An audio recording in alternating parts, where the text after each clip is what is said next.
ZVL. Omroep ZVL. Wij gingen op bezoek bij het Industrieel Museum in Sas van Gent. Hier vond een bijzondere lezing plaats. Nou, we hebben vanavond een lezing van oud-medewerkers van Vitrit.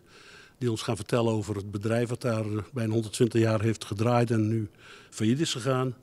En we hebben onlangs dan de hele collectie overgenomen van hun eigen kleine museum. En we zijn nu bezig om te gaan uitzoeken wat we als industrieel erfgoed gaan bewaren. En dat erfgoed, dat is er veel. Duizenden voorwerpen zijn onderdeel van de collectie.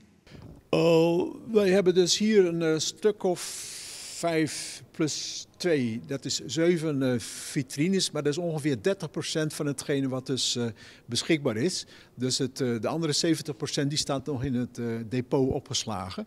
En misschien dat in de toekomst dat de hele collectie nog, laten we zeggen, wordt geëxposeerd. Ik ben persoonlijk hier vanavond om een inleiding te houden over de industrie Vitritfabriek Middelburg. En we hebben dus de afgelopen weken hier een tijdelijke expositie ingericht met museummateriaal afkomstig van de intussen failliete fabriek Vitrit. In 1969 had ik een technische opleiding afgerond en ik liep daar het kantoor binnen en ik was diezelfde dag aangenomen.